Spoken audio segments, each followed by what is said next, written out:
Hello friends, movies all about a আপনাদের স্বাগত।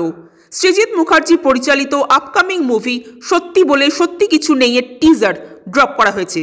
এখানে মুখ্য চরিত্রে অভিনয় করেছেন কৌশিক গাঙ্গুলি, কৌশিক সেন, পরমব্রত, অনির্বাণ চক্রবর্তী, ঋত্বিক চক্রবর্তী, কাঞ্চন মল্লিক, অর্জুন চক্রবর্তী, অনন্যা চ্যাটার্জি, সৌর সেনী ও আরও অনেকে।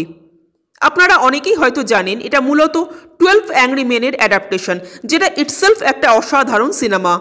তুলনা হবেই, কিন্তু আমার মনে হয় তুলনা করাটাই একটা বোকামি। কারণ 12 অ্যাংরি মেন সম্পূর্ণ আলাদা ধরনেরই একটা ছবি, একটা আলাদা এসেন্স, যেই এসেন্সটাকে রিক্রিয়েট করা সম্ভবও না, আর সেটার প্রয়োজনও নেই। কারণ সৃজিত মুখার্জির একটা নিজস্ব স্টাইল আছে, তার মুভির একটা নিজস্ব এসেন্স আছে। সেই এসেন্সটাকে বজায় রেখেই তিনি যদি এই গল্পটাকে পরিপূর্ণতা দিতে পারেন, তাহলে অসুবিধা কোথায়?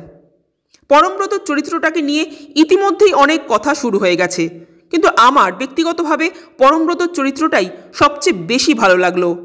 তাকে এইভাবে প্রেজেন্ট করানোটা পরিচালকের নিজস্ব টেক। এবার পরমব্রত কীভাবেই চরিত্রটার সাথে জাস্টিফাই করতে পারেন, সেটাই এখন দেখার। ট্রেলারটা কিন্তু আমার বেশ ভালো লাগলো।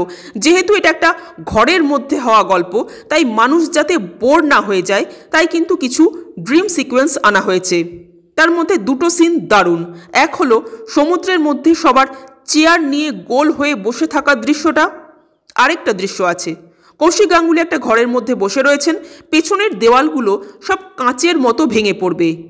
এই সিন দুটো দারুণ হয়েছে। ওভারঅল টিজারটা দারুণ লাগলো আমার। আপনাদের কেমন লেগেছে কমেন্ট করে জানাবেন, আর আমাদের ভিডিও ভালো লেগে থাকলে প্লিজ লাইক, শেয়ার ও সাবস্ক্রাইব করতে ভুলবেন না। Thank you.